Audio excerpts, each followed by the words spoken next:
हमारी मन की बात भी अछूती नहीं रही है। जब मैंने पिछली बार आपसे मन की बात की थी, तब पैसेंजर ट्रेनें बंद थी, बसें बंद थी, हवाई सेवा बंद थी। इस बार बहुत कुछ खुल चुका है। श्रमिक स्पेशल ट्रेनें चल रही हैं, अन्य स्पेशल ट्रेनें भी शुरू हो गई हैं। तमाम सावधानियों के साथ हवाई जहाज उड़ने लगे हैं। धीरे धीरे उद्योग भी चलना शुरू हुआ है। यानी अर्थव्यवस्था का एक बड़ा हिस्सा अब चल पड़ा है, खुल गया है। ऐसे में हमें और ज्यादा सतर्क रहने की आवश्यकता है। 2 गज की दूरी का नियम हो, मुंह पर मास्क लगाने की बात हो सके तो वहां तक घर में रहना हो, ये सारी बातों का पालन, उसमें जरा भी ढिलाई नहीं बरतनी चाहिए।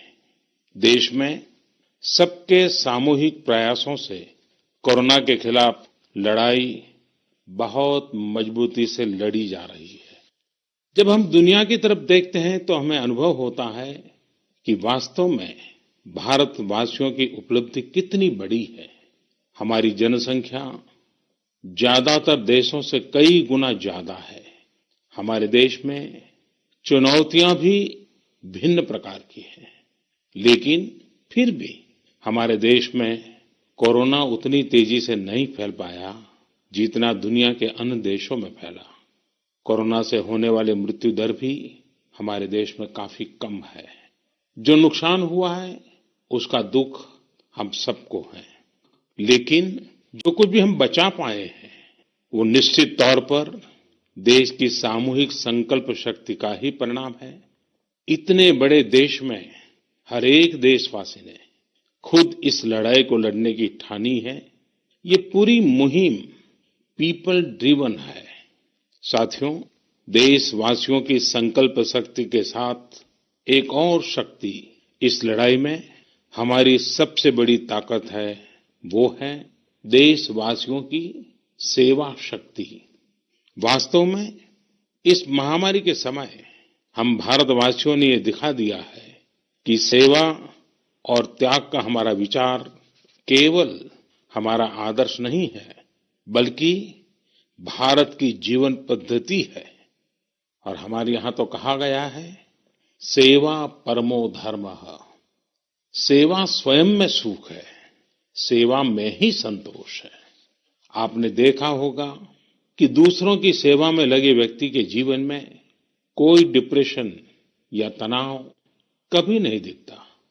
उसके जीवन में, जीवन को लेकर उसके नजरिए में भरपूर आत्मविश्वास, सकारात्मकता और जीवंतता प्रतिपल नजर आती है।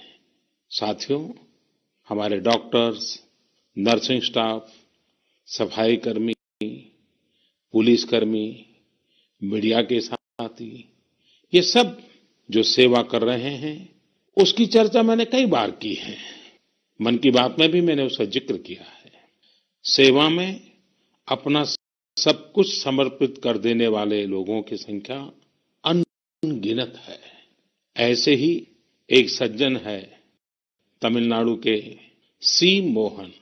सी मोहन जी मदुरई में एक सैलून चलाते हैं। अपनी मेहनत की कमाई से इन्होंने अपनी बेटी की पढ़ाई के लिए 5 लाख रुपए बचाए थे, लेकिन इन्होंने ये पूरी राशि इस समय जरूरतमंदों, गरीबों की सेवा के लिए खर्च कर दी। इसी तरह अगरतला में ठेला चलाकर जीवन यापन करने वाले गौतम दास जी अपनी रोजमर्रा की कमाई की बचत में से हर रोज दाल चावल खरीदकर जरूरतमंदों को खाना खिला रहे हैं। पंजाब के पठानकोट से भी एक ऐसा ही उदाहरण मुझे पता चला। यहाँ दिव्यांग भाई राजू ने दूसरों की मदद से जोड़ी गई छोटी सी पूंजी से 3000 से अधिक मास्क बनवाकर लोगों में बांटे। भाई राजू ने इस मुश्किल समय में करीब 100 परिवारों के लिए खाने का राशन भी जुटाया। देश के सभी इलाकों से विमेन सेल्फ हेल्प ग्रुप के परिश्रम की भी अनगिनत कहानियां इन दिनों हमारे सामने आ रही है। गांवों में, छोटे कस्बों में हमारी बहनें, बेटियां हर दिन हजारों की संख्या में मास्क बना रही हैं। तमाम सामाजिक संस्थाएं भी इस काम में इनका सहयोग कर रही हैं। साथियों, ऐसे कितने ही उदाहरण हर दिन दिखाई और सुनाई पड़ रहे हैं। कितने ही लोग खुद भी मुझे नमो ऐप और अन्य माध्यमों के जरिए अपने प्रयासों के बारे में बता रहे हैं। कई बार समय की कमी के चलते मैं बहुत से लोगों का, बहुत से संगठनों का, बहुत सी संस्थाओं का नाम नहीं ले पाता हूं। सेवा भाव से लोगों की मदद कर रहे ऐसे सभी लोगों की मैं प्रशंसा करता हूं, उनका आदर करता हूं, उनका तहे दिल से अभिनंदन करता हूं। मेरे प्यारे देशवासियों, एक और बात जो मेरे मन को छू गई है, वो है संकट की इस घड़ी में इनोवेशन। तमाम देशवासी गांवों से लेकर शहरों तक, हमारे छोटे व्यापारियों से लेकर स्टार्टअप तक, हमारी लैब्स कोरोना के खिलाफ लड़ाई में नए नए तरीके इजाद कर रहे हैं, नए नए इनोवेशन कर रहे हैं। जैसे नासिक के राजेंद्र यादव का उदाहरण बहुत दिलचस्प है। राजेंद्र जी नासिक में सतना गांव के किसान हैं। अपने गांव को कोरोना संक्रमण से बचाने के लिए उन्होंने अपने ट्रैक्टर से जोड़कर एक सैनिटाइजेशन मशीन बना ली है और ये इनोवेटिव मशीन बहुत प्रभावी तरीके से काम कर रही है। इसी तरह मैं सोशल मीडिया में कई तस्वीरें देख रहा था।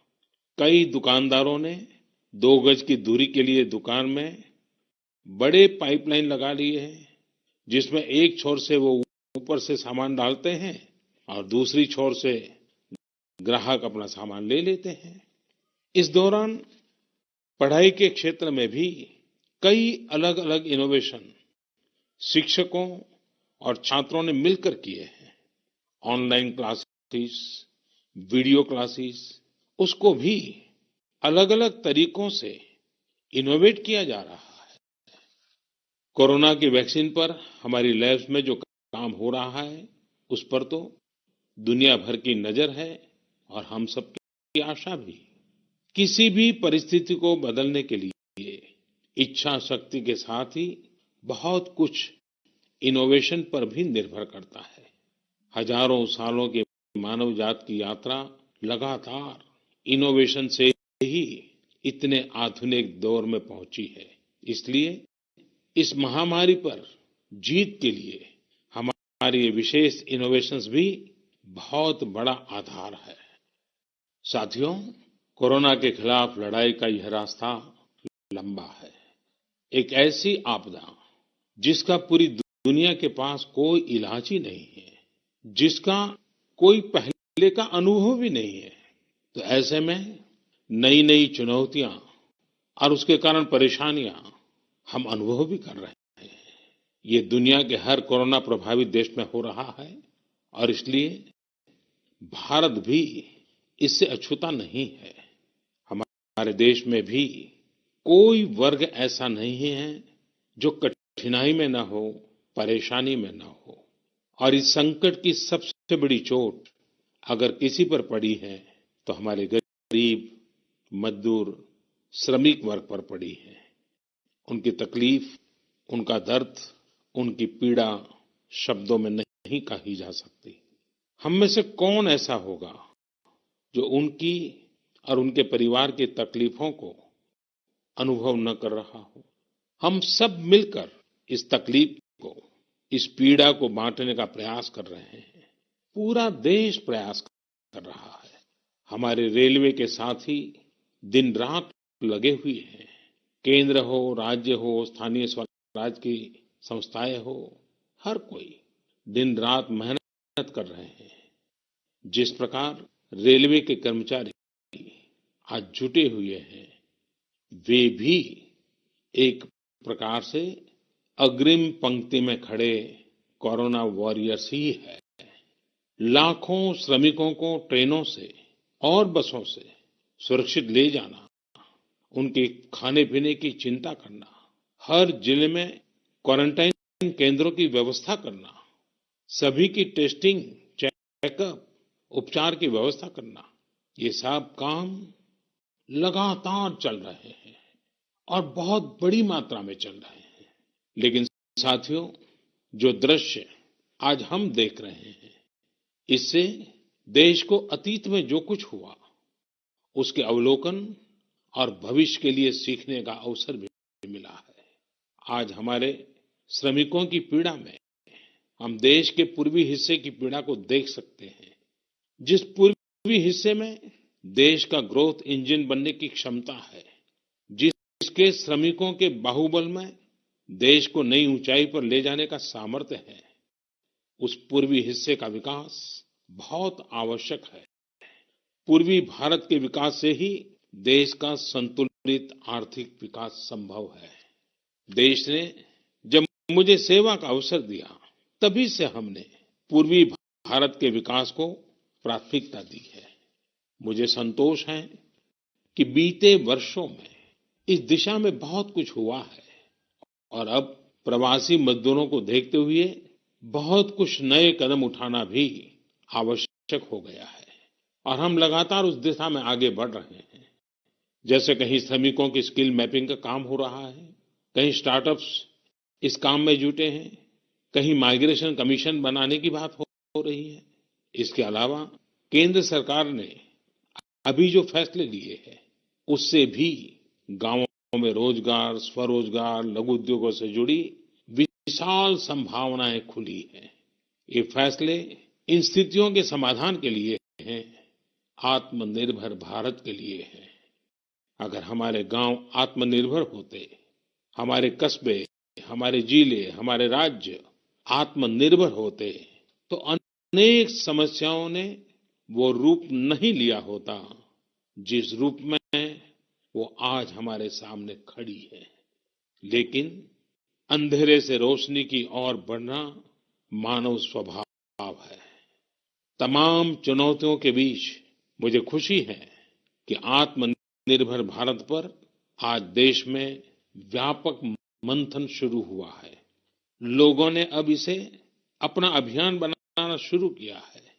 इस मिशन का नेतृत्व देशवासी अपने हाथ में ले रहे हैं।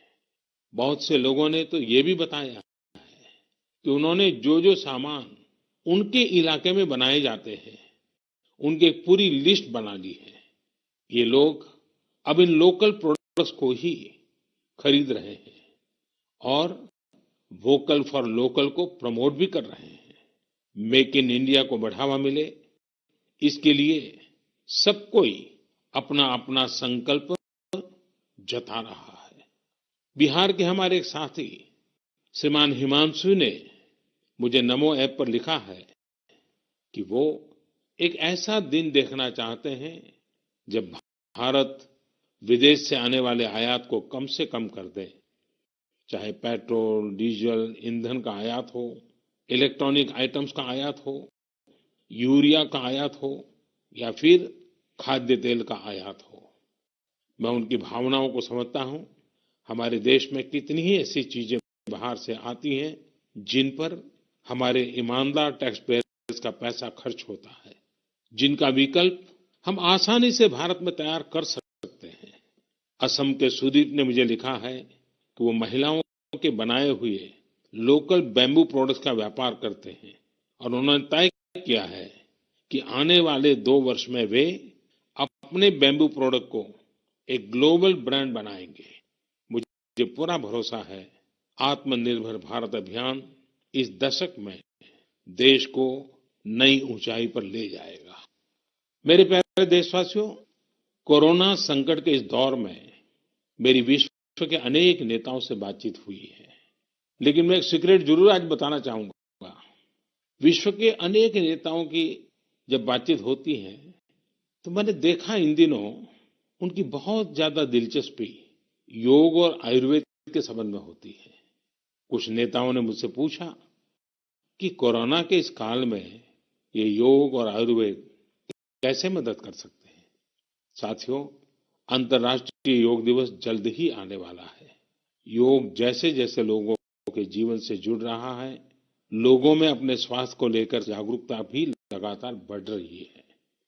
अभी कोरोना संकट के दौरान भी ये देखा जा रहा है कि हॉलीवुड से हरिद्वार तक घर में रहते हुए लोग योग पर बहुत गंभीरता से ध्यान दे रहे हैं। हर जगह लोगों ने योग और उसके साथ साथ आयुर्वेद के बारे में और ज्यादा जानना चाहा है, उसे अपनाना चाहा है। कितने ही लोग जिन्होंने कभी योग नहीं किया, वे भी या तो ऑनलाइन योग क्लास से जुड़ गए हैं या फिर ऑनलाइन वीडियो के माध्यम से भी योग सीख रहे हैं। सही में योग कम्युनिटी, इम्यूनिटी और यूनिटी सबके लिए अच्छा है। साथियों, कोरोना संकट के इस समय में योग आज इसलिए भी ज्यादा अहम है क्योंकि ये वायरस हमारे रेस्पिरेटरी सिस्टम को सबसे अधिक प्रभावित करता है। योग में तो रेस्पिरेटरी सिस्टम को मजबूत करने वाले कई तरह के प्राणायाम है, जिनका असर हम लंबे समय से देखते आ रहे हैं। ये टाइम टेस्टेड टेक्निक्स हैं, जिसका अपना अलग महत्व है। कपालभाति और अनुलोम विलोम प्राणायाम से अधिकतर लोग परिचित होंगे, लेकिन भस्त्रिका, शीतली, भ्रामरी जैसे कई प्राणायाम के प्रकार है, जिसके अनेक लाभ भी है। वैसे आपके जीवन में योग को बढ़ाने के लिए आयुष मंत्रालय ने भी इस बार एक अनोखा प्रयोग किया है। आयुष मंत्रालय ने माय लाइफ माय योग नाम से अंतर्राष्ट्रीय वीडियो ब्लॉग उसकी प्रतियोगिता शुरू की है। भारत ही नहीं, पूरी दुनिया के लोग इस प्रतियोगिता में हिस्सा ले सकते हैं। इसमें हिस्सा लेने के लिए आपको अपना 3 मिनट का एक वीडियो बना करके अपलोड करना होगा। इस वीडियो में आप जो योग या आसन करते हुए वो करते हुए दिखाना है और योग से आपके जीवन में जो बदलाव आया है उसके बारे में भी बताना है। मेरा आपसे अनुरोध है, आप सभी इस प्रतियोगिता में अवश्य भाग लें और इस नए तरीके से अंतर्राष्ट्रीय योग दिवस में आप हिस्सेदार बनिए। साथियों, हमारे देश में करोड़ों करोड़ गरीब दशकों से एक बहुत बड़ी चिंता में रहते आए हैं। अगर बीमार पड़ गए तो क्या होगा? अपना इलाज कराएं या फिर परिवार के लिए रोटी की चिंता करें? इस तकलीफ को समझते हुए, इस चिंता को दूर करने के लिए ही करीब 1.5 साल पहले आयुष्मान भारत योजना शुरू की गई थी। कुछ ही दिन पहले आयुष्मान भारत के लाभार्थियों की संख्या 1 करोड़ के पार हो गई है। 1 करोड़ से ज्यादा मरीज मतलब देश के 1 करोड़ से अधिक परिवारों की सेवा हुई है। 1 करोड़ से ज्यादा मरीज का मतलब क्या होता है मालूम है?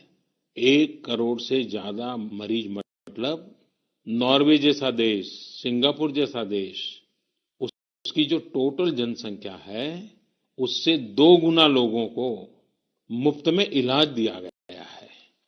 अगर गरीबों को अस्पताल में भर्ती होने के बाद इलाज के लिए पैसे देने पड़ते, इनका मुफ्त इलाज नहीं हुआ होता, तो उन्हें एक मोटा मोटा अंदाज है, करीब करीब 14,000 करोड़ रुपए से भी ज्यादा अपनी जेब से खर्च करने पड़ते हैं। आयुष्मान भारत योजना ने गरीबों के पैसे खर्च होने से बचाए हैं। मैं आयुष्मान भारत के सभी लाभार्थियों के साथ साथ मरीजों का उपचार करने वाले सभी डॉक्टरों, नर्सेज और मेडिकल स्टाफ को भी बधाई देता हूं। आयुष्मान भारत योजना के साथ एक बहुत बड़ी विशेषता पोर्टेबिलिटी की सुविधा भी है। पोर्टेबिलिटी ने देश को एकता के रंग में रंगने में भी मदद की है। यानी बिहार का कोई गरीब अगर चाहे तो उसे कर्नाटका में भी वही सुविधा मिलेगी जो उसे अपने राज्य में मिलती।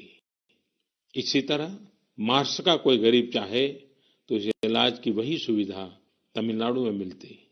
इस योजना के कारण किसी क्षेत्र में जहां स्वास्थ्य की व्यवस्था कमजोर है, वहां के गरीब को देश के किसी भी कोने में उत्तम इलाज कराने की सहूलियत मिलती है।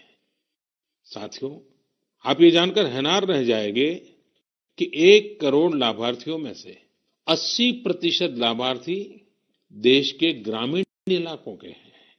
इनमें भी करीब-करीब 50% लाभार्थी हमारी माताएं, बहनें और बेटियां हैं।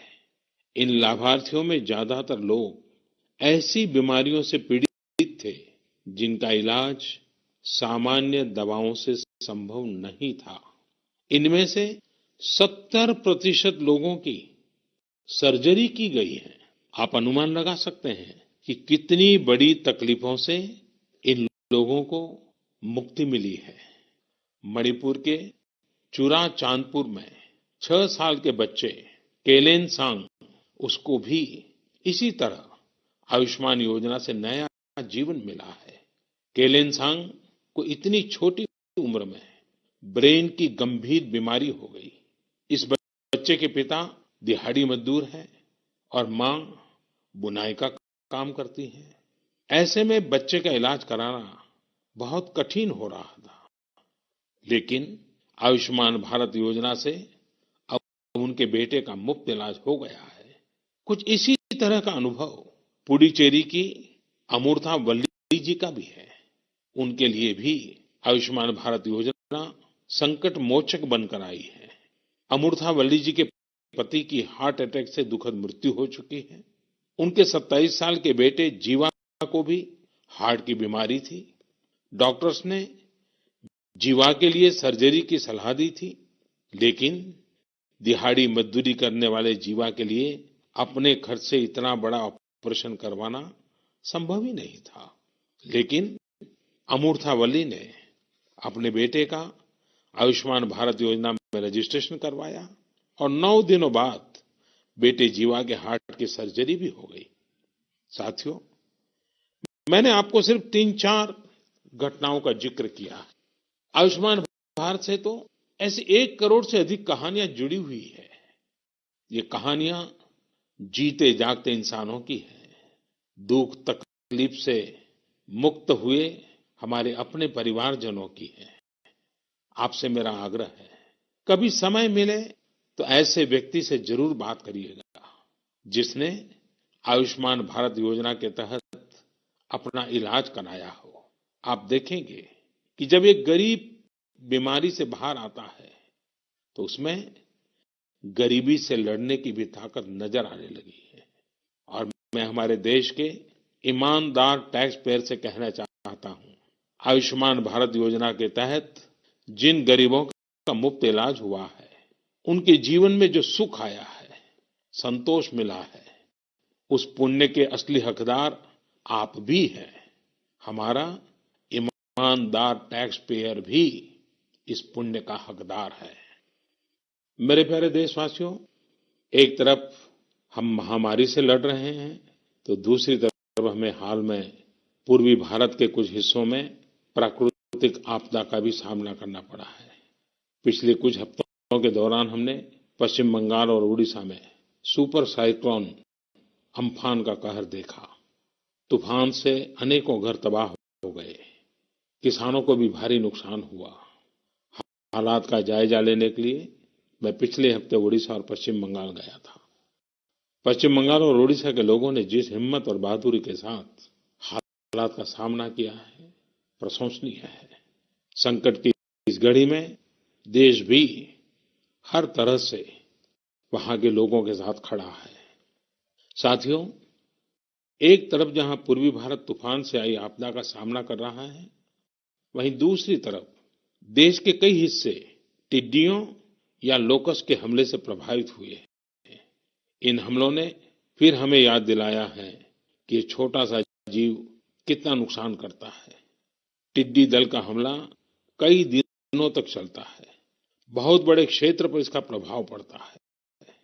भारत सरकार हो, राज्य सरकार हो, कृषि विभाग हो, प्रशासन भी इस संकट के नुकसान से बचने के लिए, किसानों की मदद करने के लिए आधुनिक संसाधनों का भी उपयोग कर रहा है, नए-नए आविष्कार की तरफ भी ध्यान दे रहा है।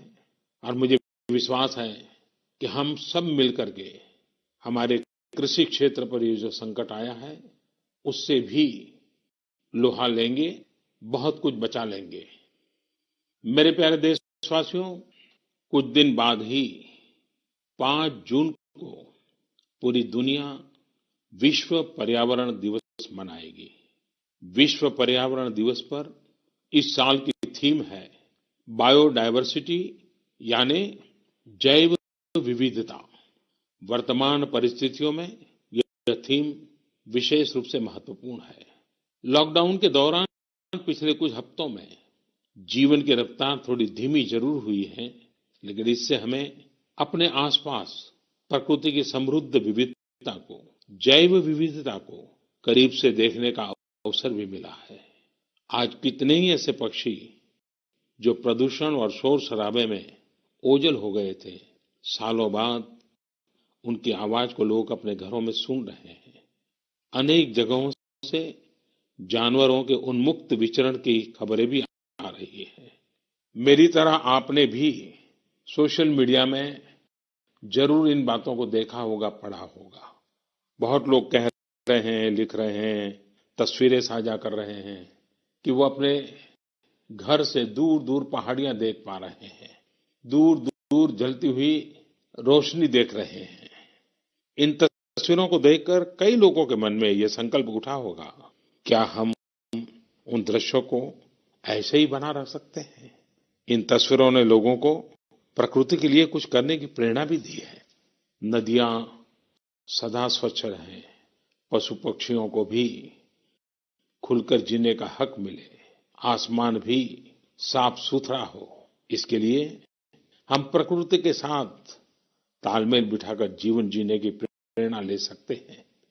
मेरे प्यारे देशवासियों, हम बार बार सुनते हैं, जल है तो जीवन है, जल है तो कल है, लेकिन जल के साथ हमारी जिम्मेवारी भी है। वर्षा का पानी, बारिश का पानी, ये हमें बचाना है। एक एक बूंद को बचाना है।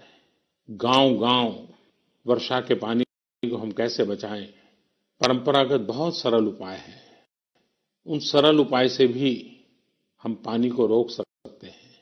5 दिन 7 दिन भी अगर पानी रुका रहेगा तो धरती माँ के पास बुझाएगा, पानी फिर जमीन में जाएगा। वही जल जीवन की शक्ति बन जाएगा। और इसलिए इस वर्षा ऋतु में हम सबका प्रयास रहना चाहिए कि हम पानी को बचाएं, पानी को संरक्षण करें। मेरे प्यारे देशवासियों, स्वच्छ पर्यावरण सीधे हमारे जीवन, हमारे बच्चों के भविष्य का विषय है। इसलिए हमें व्यक्तिगत स्तर पर भी इसकी चिंता करनी होगी।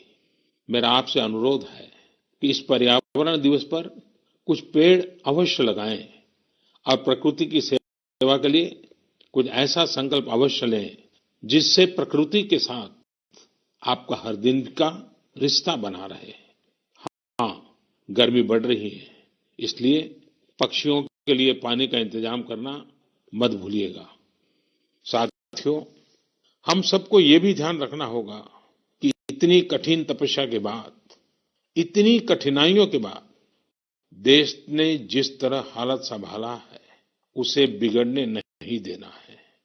हमें इस लड़ाई को कमजोर नहीं होने देना है। हम लापरवाह हो जाएं, सावधानी छोड़ दें, ये कोई विकल्प नहीं है। कोरोना के खिलाफ लड़ाई अब भी उतनी ही गंभीर है। आपको, आपके परिवार को कोरोना से अभी भी उतना ही गंभीर खतरा हो सकता है। हमें हर इंसान की जिंदगी को बचाना है। इसलिए 2 गज की दूरी, चेहरे पर मास्क, हाथों को धोना, इन सब सावधानियों का वैसे ही पालन करते रहना है जैसे अभी तक करते आए हैं। मुझे पूरा विश्वास है कि आप अपने लिए, अपनों के लिए अपने देश के लिए ये सावधानी जरूर रखेंगे। इसी विश्वास के साथ आपके उत्तम स्वास्थ्य के लिए मेरी हार्दिक शुभकामनाएं हैं। अगले महीने फिर एक बार मन की बात अनेक नए विषयों के साथ जरूर करेंगे। धन्यवाद।